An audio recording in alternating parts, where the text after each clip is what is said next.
O Flamengo foi a Bogotá, empatou com o Milionários, mas para uma parte da torcida parece que o time já foi eliminado da competição. Tem muita gente falando, inclusive, que o rendimento do time no Carioca engana, camufla o verdadeiro desempenho da equipe. Quero explorar um pouquinho esse tema com vocês no vídeo de hoje. E aí, vamos falar de tática?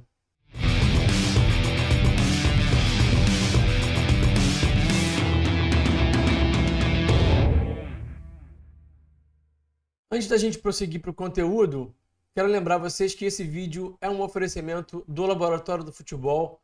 Os cursos do Laboratório do Futebol são os melhores do mercado.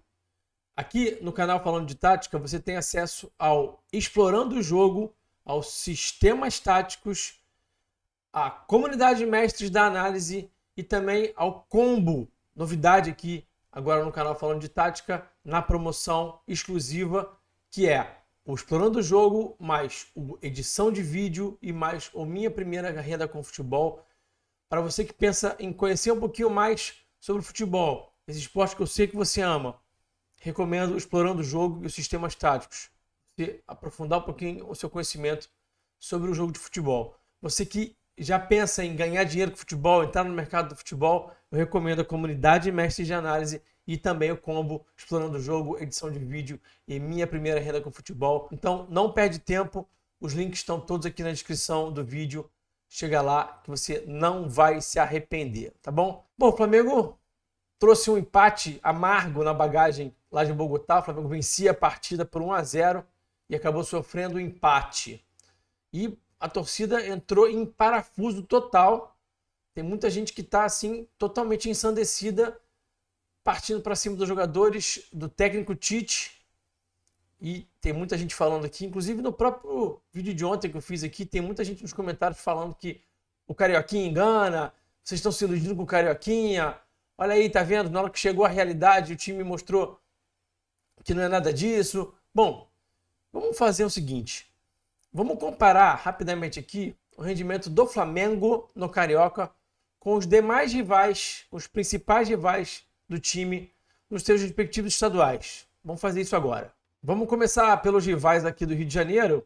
E o Vasco no Campeonato Carioca, eu vou trazer dados de fase de classificação do estadual, tá? Tem alguns times que não se classificaram para mata-mata. Eu achei melhor ter esse parâmetro de fase de classificação do estadual. A gente vai trazer algumas informações extras aqui para a gente poder pintar um cenário mais adequado. Então, o Vasco, na fase de classificação, na Taça Guanabara, 6 vitórias, 4 empates, 1 derrota, 20 gols a favor, 10 gols contra. E nos clássicos, com 1 vitória e 2 empates. Não perdeu o clássico, né? Você pensa, pô, então o Vasco não tá tão mal assim. Bom, o Vasco foi eliminado pelo Nova Iguaçu na semifinal, sem conseguir ganhar do time da Baixada. Aliás, jogou 3 jogos contra o time da Baixada e não venceu nenhum. E na Copa do Brasil, quase foi eliminado pelo Água Santa, assim, fez um gol aos 93 minutos de jogo, conseguiu levar a disputa pro pênalti, e aí no pênalti conseguiu levar, mas quase que passou esse papelão aí de ser eliminado pelo Água Santa na Copa do Brasil. Vamos seguir. Botafogo, 6 vitórias, 2 empates, 3 derrotas, 19 gols a favor, 11 gols contra nos clássicos.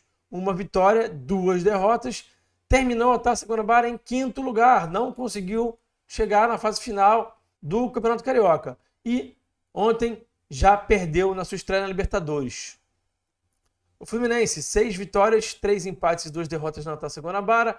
17 gols a favor, 11 gols contra. Nos clássicos, nenhuma vitória, 3 derrotas e 1 empate. E ontem, na sua estreia na Libertadores, já empatou. São Paulo, 6 vitórias, 4 empates, 2 derrotas, 20 gols a favor, 12 gols contra. Nos clássicos, 1 vitória, 2 empates e 1 derrota. Eliminado do Paulista pelo Novo Horizontino. O Santos, bom rendimento em 2024, 8 vitórias, 1 empate, 3 derrotas no Paulistão. Apesar do bom rendimento, perdeu 3 jogos, 18 gols a favor, 11 gols contra. E nos clássicos, 3 vitórias e 1 derrota. O Palmeiras, 8 vitórias, 4 empates, nenhuma derrota na fase de classificação do Campeonato Paulista. 20 gols a favor, 9 gols contra. Nos clássicos, 1 vitória, 2 empates e 1 derrota. Agora eu já estou contando aí 5 a derrota para o Santos. Perdeu para o Santos no primeiro jogo da final do Paulista. E ontem também já empatou na sua estreia na Libertadores. Não conseguiu vencer. O Corinthians é um fiasco total, né? 4 vitórias, 2 empates, 6 derrotas, 14 gols a favor, 14 gols contra. Nos clássicos, 1 empate, 2 derrotas, não venceu e aí perdeu para Ituano, para São Bernardo, para Ponte Preta e empatou na sua estreia na Libertadores também, não conseguiu vencer. O Grêmio, 7 vitórias, 2 empates, 2 derrotas, 23 gols a favor, 10 gols contra. Derrota para o grande rival no Gauchão, para o Inter. E perdeu também na estreia da Libertadores porque usou um time misto por conta do campeonato estadual. O Inter gastou uma fortuna aí nessa última janela de transferência, trouxe jogadores de peso. Tem o trabalho do Eduardo Cudê, que na minha visão é um bom técnico. 9 vitórias, 1 empate, 1 derrota, 21 gols a favor, 7 gols contra. Derrota para o Guarani no Gauchão e empate na estreia do Sul-Americano contra o Belgrano. Atlético Paranaense, 7 vitórias, 4 empates. Não perdeu, mas mandou o técnico embora já. 17 gols a favor, 5 gols contra. Derrota para o Londrina nas quartas de final no mata-mata do Paranaense. Depois venceu na volta e passou de fase. Cruzeiro, 6 vitórias, 1 empate e 1 derrota. 15 gols a favor, 5 gols contra. Eliminado na Copa do Brasil pelo Souza. Então você olha aqui a campanha do Cruzeiro e fala, bom, o Cruzeiro não está passando vergonha, só perdeu um jogo, toma pouco gol. O time está consistente. Aí você olha, eliminado pelo Souza na Copa do Brasil. Atlético Mineiro, 4 vitórias, 2 empates, 2 derrotas. 14 gols a favor, 6 gols contra. Nos clássicos, perdeu os 2, para o Cruzeiro e para o América. E o Bahia? Coloquei o Bahia aí também entre esses postulantes aí a serem times fortes no Campeonato Brasileiro na temporada 2024, porque virou SAF, né? E teve na fase de classificação do Baiano 6 vitórias, 1 empate, 2 derrotas. No Baiano até vou dar uma atenuada, porque o Bahia joga muitas vezes do estadual com time 100% em reserva, porque lá no Nordeste os times priorizam a Copa do Nordeste com muita razão, né? Faz todo sentido. Então aqui vou dar uma relativizada nessa campanha aqui de 2 derrotas no Campeonato Estadual, 23 gols a favor, 8 gols contra, mas tem 2 derrotas vexatórias para o Vitória, né? De virada, essa última então, esse último final de semana assim, estava ganhando de 2-0 e tomou uma virada assim bizarra. Turma lá em Salvador, terra onde eu já morei, tá ensandecida. Turma do Vitória lá, turma do Leão tá zoando pra caramba lá o rival. Bom, e agora a gente chega pro rendimento do Flamengo. Na Taça Guanabara, 8 vitórias, 3 empates, 23 gols a favor, 1 gol contra. O Rossi ficou 12 jogos sem ser vazado. Vou trazer uma informação extra aqui para a gente poder contextualizar o empate do Flamengo contra o Milionários, que é importante a gente falar sobre isso. Histórico recente do Flamengo na altitude. 2018, empate contra o Santa Fé em Bogotá, 0-0. 2019, o Flamengo vence o São José em Oruro, estreia da campanha vitoriosa da Libertadores daquele ano, mas naquele jogo o Diego Alves foi o melhor em campo, disparado, pegou tudo. 2019 também, LDU 2, Flamengo 1 em Quito. 2020, Flamengo e Independente Del Valle, time do Jorge Jesus, empate em 2-2. Também em 2020, já com o Domi, né? Aquele jogo bem peculiar da Covid, todo mundo infectado. Independente Del Valle 5, Flamengo 0. Em 21, Flamengo vence a LDU naquele primeiro tempo de manual, aquele jogo muito bom que o Flamengo fez nos primeiros 45 minutos, time do Rogério Ceni. Depois, no segundo tempo, o Flamengo sofre muito, sofre o empate e vai acabar vencendo o jogo num pênalti. Em 23, o Flamengo perde para o Independente Del Valle, time do Vitor Pereira lá em Quito. Em 23 também, com o Vitor Pereira, perde para o Alcas, também em Quito. E anteontem, né, o jogo contra o Milionários, Flamengo 1, Milionários 1, em Bogotá. O histórico recente é de 2 vitórias, 3 empates e 4 derrotas. Embora o tema principal aqui desse vídeo seja a gente explorar um pouquinho a questão do estadual, camuflar o rendimento, enganar o torcedor, eu quis também trazer esse histórico recente do Flamengo na altitude para poder contextualizar e a gente poder concluir esse vídeo de uma forma mais completa e mais acertada. Vou aproveitar para trazer uma outra informação que é bem impactante, que fala muito sobre a questão da altitude no futebol. Estou botando aqui na tela para vocês uma arte que o Strongest colocou na sua rede social, no Instagram, mostrando a sua invencibilidade de 9 jogos contra times brasileiros. Será que o Strongest é essa máquina de jogar futebol? Ou será que é a altitude que tem um papel preponderante para esse histórico recente aí de invencibilidade da equipe boliviana? Fica aqui a reflexão, né? Bom, voltando ao tema do Carioca, dos estaduais, de uma forma geral, né? Camuflarem o rendimento de um time. Eu acho que é o seguinte, a gente não pode viver de extremos.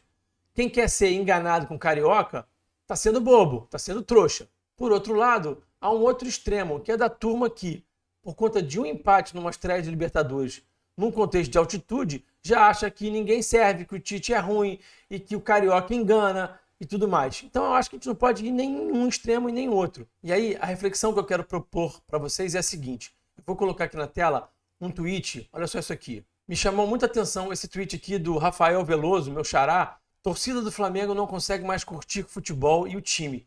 Quando tudo vira obrigação, nada mais é valorizado como deveria ser.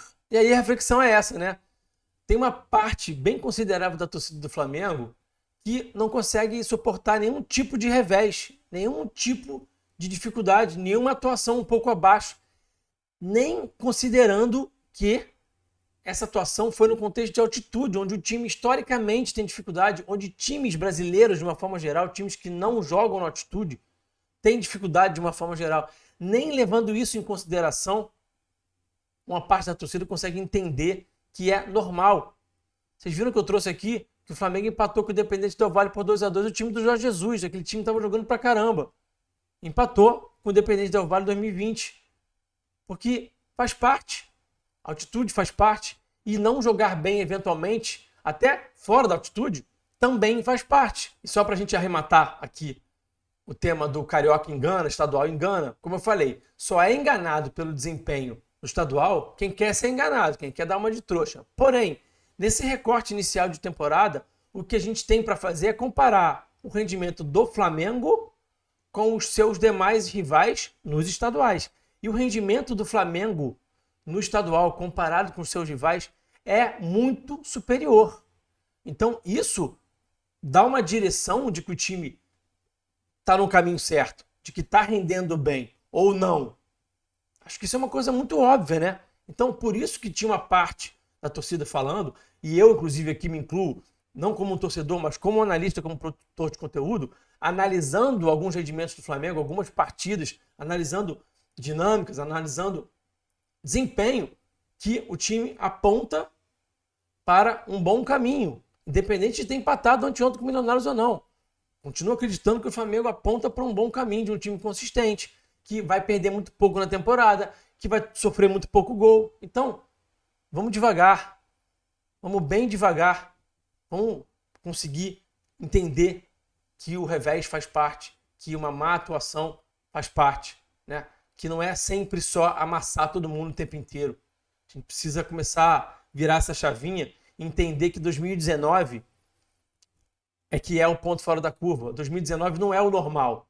Aquele rendimento de 2019 não é o modus operandi normal. O normal é o que acontece agora. Uma atuação ruim de vez em quando, num contexto de altitude, um gol que vai sofrer numa falha, vai ter uma dificuldade numa partida, vai empatar um jogo fora de casa, vai empatar um clássico. É assim o futebol. E aí eu incluo, inclusive, grandes equipes do mundo, que também não ganham o tempo inteiro, né? O City não ganha todo jogo, o Real não ganha todo jogo, o Liverpool não ganha todo jogo. É assim que funciona. Então tem uma parte da torcida do Flamengo que realmente precisa parar um pouquinho e refletir, porque essa turma está desconectada da realidade. Obrigado pela audiência, obrigado pela parceria. Até o próximo vídeo. Forte abraço e eu fui.